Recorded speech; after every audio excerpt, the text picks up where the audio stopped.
जी, अस्सलाम वालेकुम।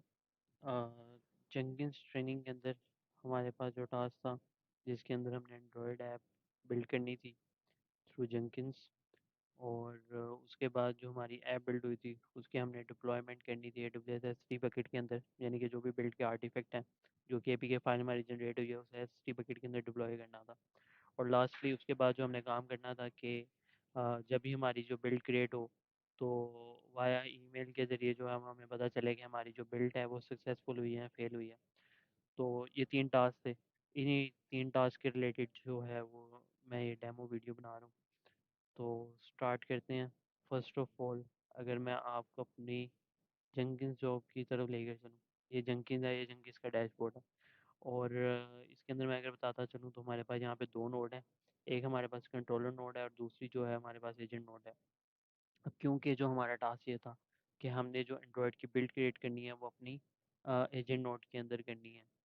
तो ये जो है वो मेरा एजेंट है, जो कि मेरा लोकल कंप्यूटर ही है, लोकल विंडो ही है।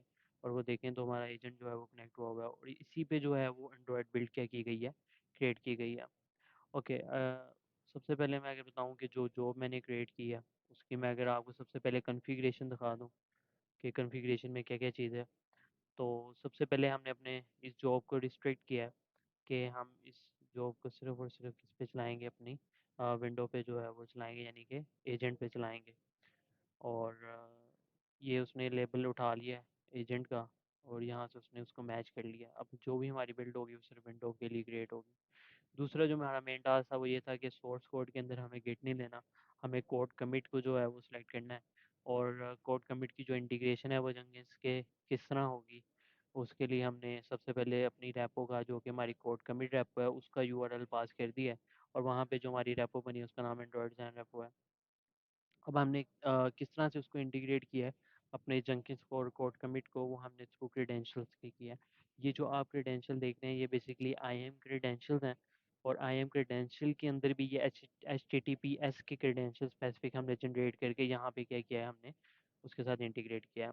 किस तरह से किया है, इसी तरह हमने ऐड पे के आगे जेंकिन्स में जाके और यूज़र नेम और पासवर्ड से क्या कर लिया, इसे इंटीग्रेट कर लिया। और सिंपल जब हमने इसे क्रेडेंशियल के साथ ऐड कर लिए तो वहाँ पे उसने हमें रिपॉजिटरी यूआरएल इंटीग्रेट करके दे दिया, और इसमें अब कोई इशू नहीं आ रहा। इसके और भी मेथड हो सकते हैं, वो भी हम ट्राई कर सकते थे, लेकिन सबसे स्पेसिफिक क्रेडेंशियल, सबसे इजी और सबसे जो स्पेसिफिक लग रहा था वो ये था, क्रेडेंशियल प्रोवाइडर। नेक्स्ट ये था कि मास्टर से उठानी है बिल्ड, सॉरी जो कोड कमिट है वो, क्योंकि मास्टर ब्रांच है तो वहाँ से वो क्या करेगा, हमारे सोर्स उठाएगा, कोड को उठाएगा। नेक्स्ट जो हमारे पास इम्पोर्टेंट स्टेप था, दैट इज़ बिल्ड स्टेप के अंदर हमारे पास जो हमने यूज़ किया है, ग्रेडर स्क्रिप्ट के अंदर ग्रेडर रैपर को यूज़ किया है।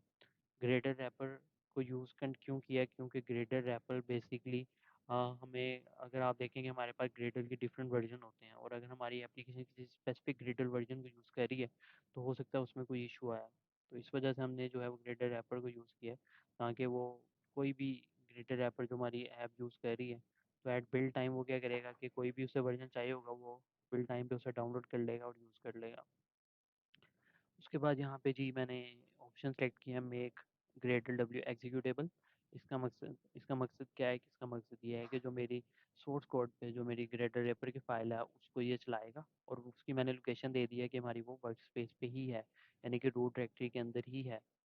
और नेक्स्ट जो हमारे टास्क थे, यानी कि बिल्ड के लिए जो कमांड थी वो क्या है, क्लीन क्लीन से बना दिया है कि अगर हमारी कोई भी प्रीवियस आउटपुट है या बिल्ड है, वो उसे क्या करेगा, रिमूव कर देगा, यानी कि ओवरऑल जो भी हमारी प्रीवियस बिल्ड थी उसको क्लीन कर देगा। और नेक्स्ट हमने जो कमांड चलाई that is the Sambal debug. इस संबल डिबग बेसिकली जो है वो हमारी मेन बिल्ड कमांड है, जो कि हमें एक डिबगिंग एपीके फाइल जनरेट करके दे रही है, जिसको हम क्या कर सकते हैं, टेस्ट कर सकते हैं। बेसिकली इसमें दो फाइल्स हमारे पास जनरेट होती हैं, एक सिंपल एपीके है जो कि हम संबल डिबग से कर सकते हैं, और एक साइन एपीके है, उसके लिए हमें रिलीज को यूज़ करना पड़ता है। ओके, नेक्स्ट जो था हमारे पास ये था कि हमने अपने जो पोस्ट बिल्ड एक्शन है उसको हमने S3 के साथ क्या करना है, S3 के अंदर जो है वो अपने आर्टिफैक्ट को पब्लिश करना है।